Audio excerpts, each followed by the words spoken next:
नमस्कार, आप देख रहे हैं न्यूज वन इंडिया। मैं हूं आपके साथ राजेश कुमार। बुलेटिन की शुरुआत बड़ी खबर के साथ करेंगे। इंडोनेशिया में भूकंप के तेज झटके महसूस किए गए और भूकंप में अब तक 46 लोगों की जान जा चुकी है, जबकि 700 से ज्यादा लोग घायल हुए हैं। रिक्टर स्केल पे भूकंप की तीव्रता 5.4 आंकी गई है।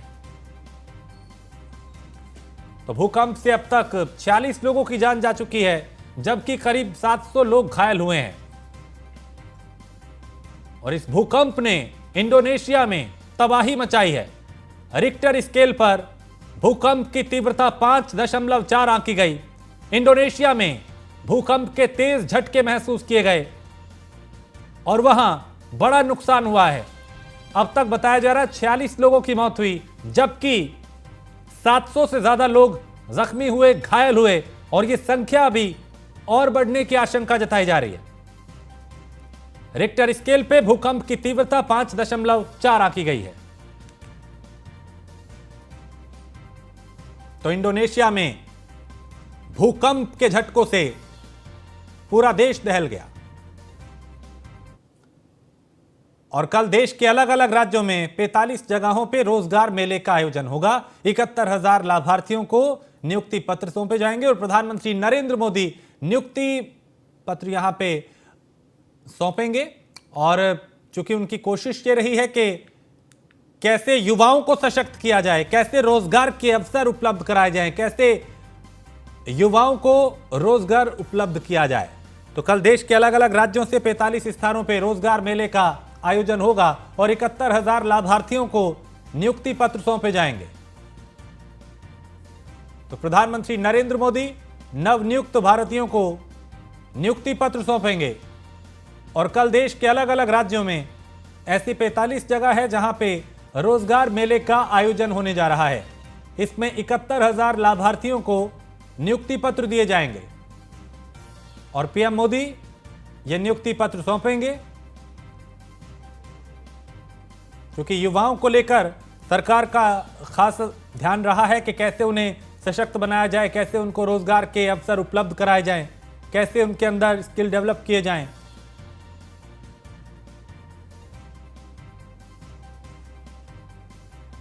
और दिल्ली से पीयूष तिवारी हमारे संवाददाता इस पे ज्यादा जानकारी के साथ। पीयूष, कल रोजगार मेले का आयोजन होने जा रहा है और इससे जुड़ी हुई क्या कुछ जानकारी? देखिए, अगर हम बात करें तो प्रधानमंत्री नरेंद्र मोदी कल जो नवनियुक्त भर्तियां हैं उनकी नियुक्ति पत्र का वितरण करेंगे और पूरे भारत में अगर हम बात करें तो 45 स्थानों पर ये रोजगार मेला का आयोजन किया गया था और इसी के तहत जो भर्तियां हुई थी उसी को लेकर करीब 71,000 नियुक्ति पत्र प्रधानमंत्री नरेंद्र मोदी वितरित कल करेंगे और कई जगहों पर डिजिटल माध्यम से प्रधानमंत्री जुड़े रहेंगे और संभव है कि वो इस दौरान कुछ लोगों को, यानी कि जिन लोगों को नियुक्ति पत्र बांटा जाएगा उनको संबोधित भी करे। तो निश्चित तौर पे ऐसे आयोजन जो है रोजगार मेले के अक्सर हर साल कराए जाते थे, क्योंकि कोरोना काल में ये रोजगार मेले का आयोजन नहीं हो सका है। ऐसे में करीब 71,000 जो लाभार्थी है कहीं ना कहीं उनको नियुक्ति पत्र प्रधानमंत्री नरेंद्र मोदी वितरित करेंगे। क्रमिक विभाग ने पूरी तरीके से इस कार्यक्रम की रूपरेखा तय की है। संभवतः कल सुबह में 10 या 11 बजे के आसपास ये कार्यक्रम रखा गया है और प्रधानमंत्री तमाम लोगों को, क्योंकि रोजगार मेला जब लगा था तो इन लोगों की जो भर्तियां हैं, जिन युवाओं की भर्ती हुई थी अलग अलग विभागों में, अलग अलग जगहों पे, तो इनको ही कहीं ना कहीं नियुक्ति पत्र प्रधानमंत्री कल देंगे। बहुत शुक्रिया पीयूष जानकारी के लिए। तो कल 71,000 लाभार्थियों को नियुक्ति पत्र सौंपे जाएंगे और प्रधानमंत्री नरेंद्र मोदी ये नियुक्ति पत्र सौंपेंगे और देश के अलग अलग राज्यों में ऐसी 45 जगह होंगी जहां पे रोजगार मेले का आयोजन किया जाएगा और 71,000 लाभार्थियों को नियुक्ति पत्र सौंपे जाएंगे। और महाराष्ट्र के राज्यपाल के बयान से आक्रोशित महाविकास अघाड़ी के नेताओं ने आज नवी मुंबई के छत्रपति शिवाजी महाराज चौक पे प्रदर्शन किया और वहीं अमरावती के राजकमल चौक पे कांग्रेस ने राज्यपाल के खिलाफ प्रदर्शन किया। इस अवसर पे महाविकास अघाड़ी के नेताओं ने कहा कि राज्यपाल लगातार महाराष्ट्र और उसके आराध्य देवता छत्रपति शिवाजी महाराज का अपमान कर रहे हैं, इसलिए केंद्र सरकार से अनुरोध है कि वो राज्यपाल को महाराष्ट्र से बाहर निकाले। राज्यपाल कोश्यारी का, छत्रपती शिवाजी महाराजांचा। भाजपाल भाजपाल चले जाओ, चले जाओ, चले जाओ, भाजपाल चले जाओ, चले जाओ, चले जाओ, भाजपाल चले जाओ, चले जाओ, चले जाओ, भाजपाल। और गुजरात के सूरत से राहुल गांधी ने बड़ा बयान दिया, किसानों को सही दाम नहीं मिलता। राहुल ने कहा, और देश का युवा बेरोजगार है, देश का किसान परेशान है, सरकार उद्योगपतियों के लिए काम कर रही है। ये तमाम बातें राहुल गांधी ने कही। उन्होंने कहा कि मेरी दादी कहती थी आदिवासी देश के मालिक हैं। तो यहां पे युवाओं को लेकर, किसानों को लेकर, आदिवासियों को लेकर, महिला सुरक्षा को लेकर और कई मुद्दों को लेकर राहुल गांधी यहां उन्हें आधार बना के सरकार को घेरते हुए नजर आए। चूंकि भारत जोड़ो यात्रा के बाद आज पहली बार वो गुजरात चुनाव में चुनावी सभा को संबोधित करने पहुंचे थे और संबोधन के दौरान उन्होंने कई ऐसे मुद्दे उठाए जो इन दिनों सियासत के केंद्र में हैं और उनको आधार बना के उस सरकार को घेरते हुए नजर आए। जो गुजरात के थे, एक गुजराती थे, उन्होंने किया था। इस यात्रा में भी आपकी सोच है, आपके संस्कार हैं, आपका इतिहास है, आपकी हिस्ट्री है।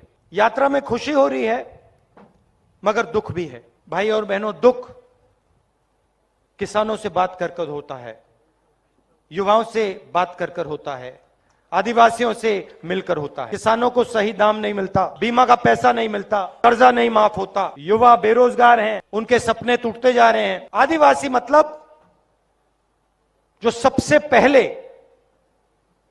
यहां पे रहते थे। ये मैंने आपसे बहुत गहरी बात बोली है। मैं आपसे कह रहा हूं कि इस देश के पहले मालिक आप हो। जो गुजरात और गुजरात चुनाव के रण में प्रधानमंत्री नरेंद्र मोदी लगातार एक्टिव हैं और पार्टी के प्रचार के दौरान पीएम ने केंद्र सरकार की उपलब्धियां गिनवाई और कांग्रेस पर निशाना साधा। कांग्रेस को आड़े हाथों लेते हुए प्रधानमंत्री ने कहा कि कांग्रेस सरकार में आदिवासियों के साथ अन्याय हुआ, कांग्रेस ने आदिवासियों का मजाक बनाया और हमारी सरकार ने आदिवासियों के लिए मंत्रालय खोला। जमानाમાં આદિવાસીઓ હતા કે નહોતા? કૃષ્ણના જમાનામાં આદિવાસીઓ હતા કે નહોતા? શિવાજી મહારાજના જમાનામાં આદિવાસીઓ હતા કે નહોતા? રાણા પ્રતાપ જોડે લડાઈ લડવામાં આદિવાસી ભાઈઓ બહેનો હતા કે નહોતા? 1857 ની લડાઈમાં આદિવાસીઓ હતા કે નહોતા? અમારા આદિવાસી ભાઈઓએ આ દેશની સંસ્કૃતિ, આ દેશ માટે આટલું બધું કર્યું, પણ આ કોંગ્રેસ વાળાને ખબર જ નહોતી કે આદિવાસીઓ હોય છે। નહીં તો આઝાદીના આટલા બધા વર્ષો પછી જ્યાં સુધી અટલજીની સરકાર ના બનીને ત્યાં સુધી આદિવાસીઓ માટે કોઈ મંત્રાલય જ નહોતું। બોલો, અટલજીની સરકારે પહેલીવાર આદિવાસીઓનું મંત્રાલય બનાવ્યું, આદિવાસીઓ માટે બજેટ બનાવ્યું અને આદિવાસીઓના કલ્યાણ માટે કામ કર્યું। આ કોંગ્રેસના લોકો તો અત્યાર સુધી કોઈ મને આદિવાસીનું જાકીટ પહેરાવે કે મને આદિવાસી પાઘડી પહેરાવે તો મજાક ઉડાવતા હતા। આદિવાસીઓના પહેરવેશ ઉપર મજાક ઉડાવનારી આ કોંગ્રેસ પાર્ટી। और गुजरात के रण में सीएम योगी ने आज छोटा उदेपुर में जनसभा को संबोधित किया। इस दौरान सरकार की उपलब्धियां गिनवाते हुए विपक्ष पे वार किया। करने में इसी माटी के सपूत सरदार वल्लभ भाई पटेल ने अपनी दूरदर्शिता और दृढ़ इच्छा शक्ति का परिचय दिया। तो सन 2019 में कश्मीर से आतंकवाद की पर्याय बनी धारा 370 को हटाने के लिए प्रधानमंत्री मोदी जी के मार्गदर्शन में इसी धरती माटी के सपूत भारत के लोकप्रिय और यशस्वी गृह मंत्री श्री अमित भाई शाह जी ने जिस दृढ़ इच्छा शक्ति के साथ कश्मीर से धारा 370 को समाप्त किया है। भाइयों बहनों, आतंकवाद की ताबूत पर वह अंतिम कील है और आतंकवाद और नक्सलवाद का खात्मा हमेशा के लिए होगा। ये देश आजादी का अमृत महोत्सव मना रहा है। आजादी के अमृत महोत्सव के वर्ष पर भारत का, जिस ब्रिटेन ने भारत पर 200 वर्षों तक शासन किया, उस ब्रिटेन को पछाड़ करके भारत का दुनिया का 5वीं अर्थव्यवस्था बनना, यह आर्थिक क्षेत्र में प्रधानमंत्री मोदी जी के नेतृत्व में भारत के वित्तीय प्रबंधन का बेहतरीन उदाहरण है और भारत दुनिया की सबसे बड़ी आर्थिक ताकत बनेगा, इसमें अब कोई संदेह किसी को नहीं होना चाहिए। बिना भेदभाव के शासन की योजनाओं का लाभ सबको मिल रहा है। हम विकास कराएंगे सबका, लेकिन तुष्टीकरण किसी का नहीं करेंगे। ये आज भारतीय जनता पार्टी का संकल्प है। भारत के सर्वोच्च संवैधानिक पद पर, देश के राष्ट्रपति के पद पर एक वनवासी और जनजातीय परिवार से जुड़ी हुई श्रीमती द्रौपदी मुर्मू जी को देश का राष्ट्रपति बना करके भारत का गौरव बढ़ाने का काम प्रधानमंत्री मोदी जी के नेतृत्व में हुआ है। तो दूसरी तरफ गुजरात के अंदर भगवान बिरसा मुंडा के नाम पर विश्वविद्यालय की स्थापना का कार्यक्रम भी उसी श्रृंखला का एक नया हिस्सा है। और महाराष्ट्र के औरंगाबाद में गौ तस्करों ने न्यूज कवर कर रहे पत्रकार को रास्ते पर रोककर पुलिस की गाड़ी में घुसा के उस पर जानलेवा हमला कर दिया। इस पूरे घटनाक्रम का वीडियो वायरल हो रहा है। इसमें मुख्य सवाल ये है, बड़ा सवाल ये है कि पुलिस की मौजूदगी में ये हमला कैसे हुआ।